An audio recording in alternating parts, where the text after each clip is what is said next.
Hi everyone, in continuation with my brush series for the entire month of September, today's video, I'm going to be talking about how I care and store my brushes. Now, it's very important for me to put this out there because I have seen that a lot of people don't know how to care for their brushes. Now, it's very important that you do so because brushes are expensive and it pays to take care of them because they can last for years if you do so. So one of the best tips that I can give you when you're using your makeup brush is that never tap the brush on a hard surface to remove any excess powder on the brush head.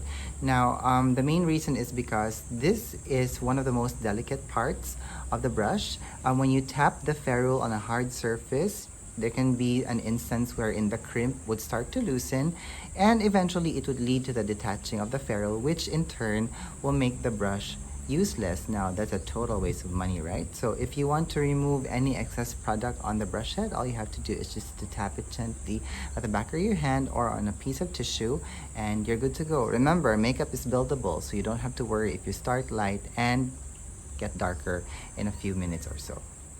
Storing your brushes properly determines the health and longevity of your makeup brushes. Now, if you are a brush collector or if you're someone who likes purchasing multiple brushes and you don't have any immediate plans of using them, always keep your brushes in its original packaging.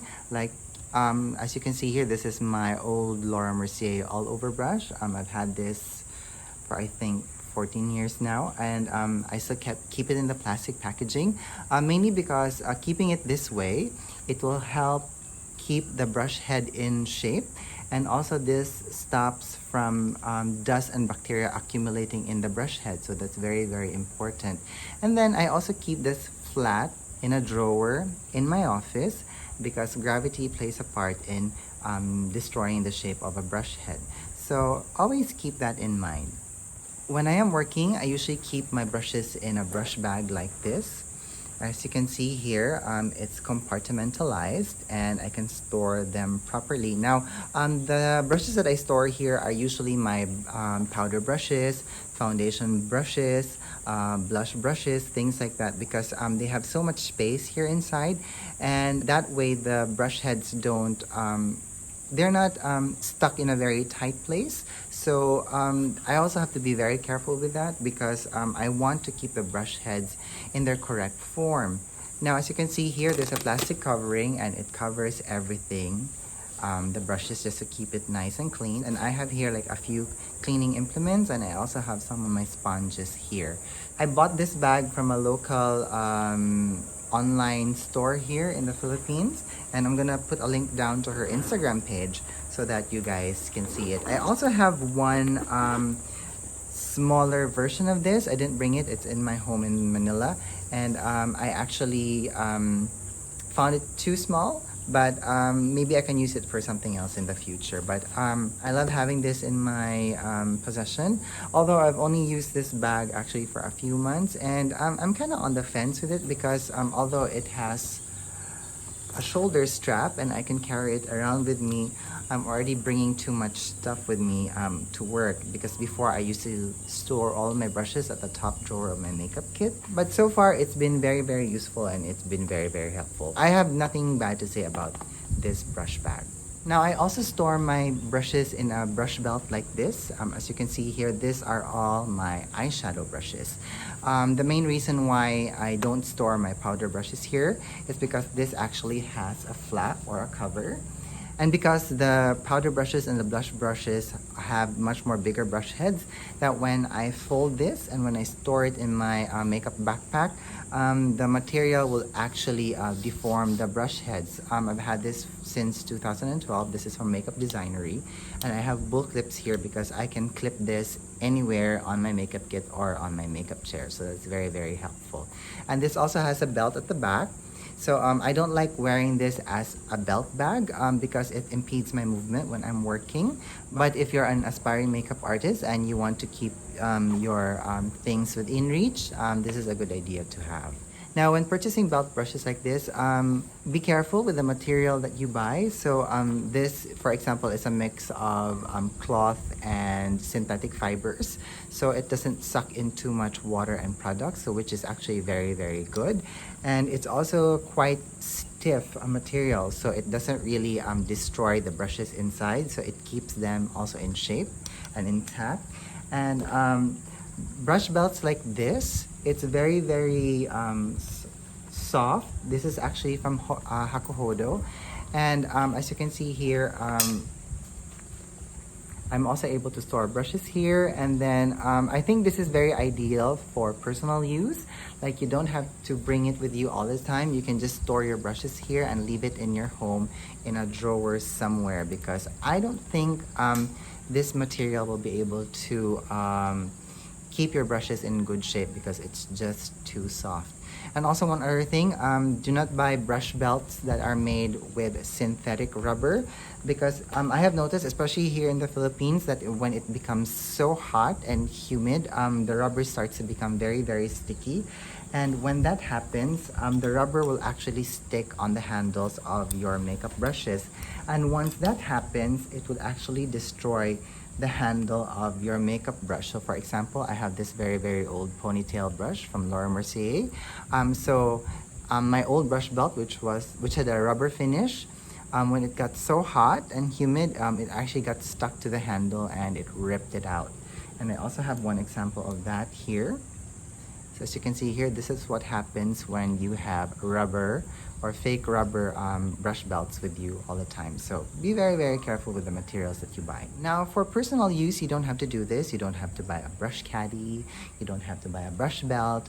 If you want, you can just, store your brushes in a nice glass like this. This is actually recycled. This is from Lily's Peanut Butter.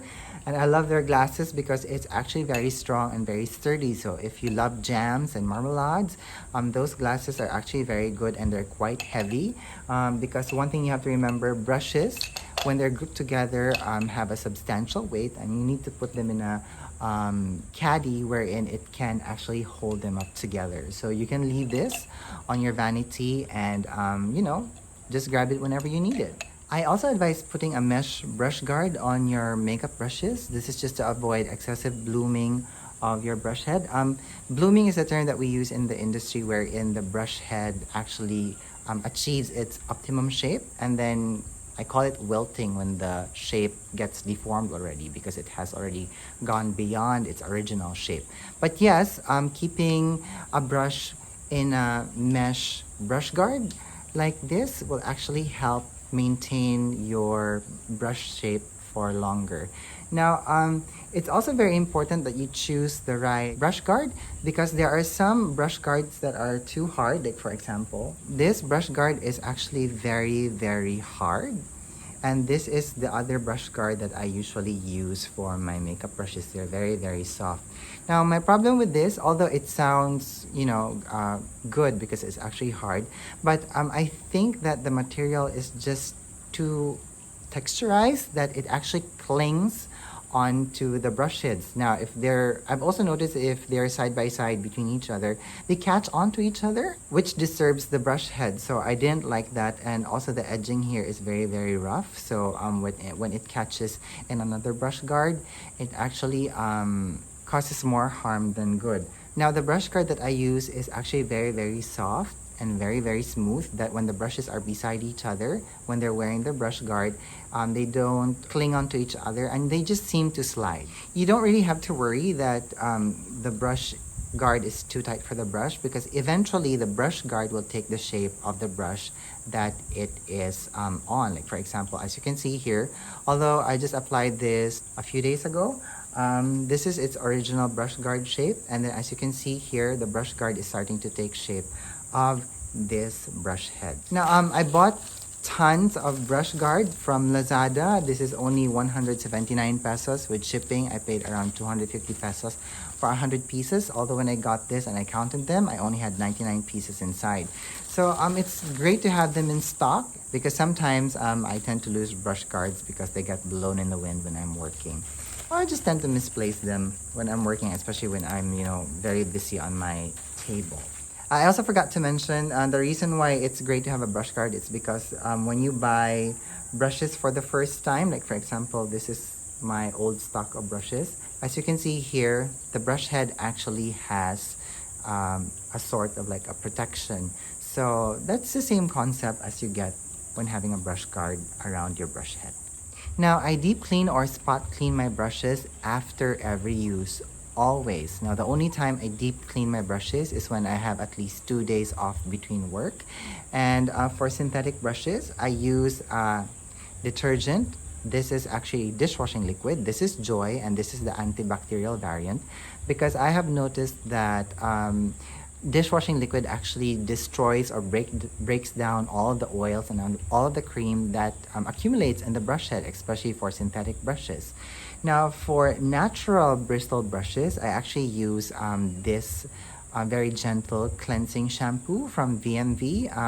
The reason why I love using this is because this has derivatives of monolaurin in it. So if you guys have seen my using coconut for my skincare regimen, I'm explained there that coconut oil has derivatives of monolaurin, which is actually antibacterial and antiviral. So that's the reason why I use this. Now, when I'm cleaning my brushes, I actually use the aid of brush cleaning pad. Now, this is very inexpensive. I know there are lots of things like this available in the market, but I just find that it's very, very expensive and it's just too big. I can't keep a very big, cleansing glove from Sigma in my makeup kit because I just don't have space anymore. So, but this one, this is less than 100 pesos when I bought this the last time, and it does the job. Now, I only use a brush cleaning pad when I am cleaning synthetic brush heads because I believe that the synthetic brushes can actually survive the texture of the brush cleaning pad. What I usually do is that once I'm planning to clean my brushes, I get my brush cleaning pad, and then I'm gonna load the brush cleaning pad with a lot of dishwashing liquid, and then I dampen the brush under running water, and I just gently swirl the brushes in circular motion on the cleansing part of the brush pad, because as you can see here, on the top portion is the cleansing pad and the bottom portion is the rinsing pad. And when I run the brush under the water, when the water starts running clear from the brush head, I would know that the brush is already clean. For natural hair bristle brushes, I actually use the palm of my hand because it's smoother and it has less texture, so it won't damage the natural hair bristle brushes. Now, when I've finished thoroughly cleaning my brushes, what I do is that I would squeeze out the excess water from the brush head, very, very gently. And when I mean gently, very, very gently. And then once I've squeezed out all the water that I can squeeze out, I would shape the brush head back into its original form, and then I'll prepare them to dry. Now, for drying brushes, it's very, very simple. All you have to do is just to lay the brush on a flat surface with the brush head dangling out from the edge of the table, and this helps it to get air dried. Now, if you want to be fancy, you can buy a brush drying rack like this. This is very inexpensive. I bought this in Daiso. Again, there are much more higher and more expensive types of drying racks available, but I got this at 50 off in Daiso, so it was like around 150 pesos only, or even less. So it's great to have this. It's very fanciful, and then I can bring this with me anywhere I go actually, because you can actually detach this from the stand. Now, you have to make sure that you really do have to reshape the brush head after you've washed them, because if you don't, the brush head is going to dry in the position that you left it in. And when I don't have time to deep clean my brushes with detergent or with shampoo, I actually use a brush cleaner. This is from Parian Spirit. I actually have a 1 liter bottle at home that I decant into this, because this actually has a spritzer. And all I do is that I would spritz the brush heads and soak it with the cleaner, and then I'm just going to gently swirl the brush head on tissue paper, and that usually works in cleaning the brushes. And since this is alcohol based, in like 15-20 minutes they will dry instantly. Now, once my brushes are dry and clean, I actually take out a fudegushi. So this is a brush comb. Now, all I do is I brush the brush head with this. This actually helps to detangle the fiber that got, tangled, basically, when I was washing it. And once they're straight, I just reform them again to its original shape, and then I put a brush guard on it, and it's good to go back into my brush bag. By the way, never dry your brushes on top of a thermostat or a dryer, because any sudden change of temperature can actually affect the wood that the brush holds on to. Now, we all know that wood gets warped when it gets exposed to sudden changes in temperature, and the crimp of the ferrule actually holds onto a very thin piece of wood right here inside. And one other thing also, maybe excessive heat will actually melt the glue that holds the bristles together, so just be very careful of that. And one other thing, do not in any way use a blow dryer to dry your bristles, because that will actually deform the brush head, especially for synthetic brushes. Be very, very careful. Now remember, if a brush head gets deformed, it will actually not work to the best of its abilities. So it's best just to air dry it. And one other thing, the most important thing, never dry them under direct sunlight, because sunlight causes damage. If you are living here in the Philippines and you are drying synthetic hair fibers under direct sunlight, that fiber will actually melt. And if you are drying natural hair bristle brushes under direct sunlight, that will actually fry the hair. So remember that when you go to the beach and your hair gets fried from too much exposure to the sun, that's the same thing that happens with your brushes. So keep that in mind. So in terms of hygiene, it's very important to keep them clean, because especially if you're, want to become a professional makeup artist, or if you're aspiring to be a professional makeup artist, you use your brushes on a multiple number of people. So for me, like for example, when I am working, I remove the brushes that I'm going to be using from my brush bag, and I put it on a cloth on the table. And before I start using it on the person that I'm going to be playing with that day, I actually spritz my brushes very lightly with 99% alcohol, so that whatever germs and bacteria that might have gotten to the brush, maybe when I lifted it out of the brush bag, or when, it just fell onto the brush while it was on the table, this would really help kill the bacteria there. So, and since it's 99%, it dries very, very fast. So there's no need to worry about it being soaking and taking a while to actually dry up. One other thing, when you're working, never ever blow into your brush head to remove excess powder, because although it's very effective in removing excess powder, your bacteria is actually now on the brush head, and you are transferring that bacteria on the person that you are working on. So that's a very big no-no. And in the time of COVID, that's also a big no-no. So I actually do have masks here with me, and if I get sick, I do actually wear a mask when I am working, but that's another vlog. So that's it from me today. I hope that this video was helpful and insightful. And if you have any more questions about how I clean, care, and store my brushes, please leave them down at the comments box below, or send me a message and let's have a conversation about this. And one other thing, if you guys have any cleaning products that you use for yourselves when you clean your brushes, please also let me know, because I do want to try some other cleansing products for my brushes as well. So without anything else, thank you so much for watching, and I do hope that you're having a good day wherever you are.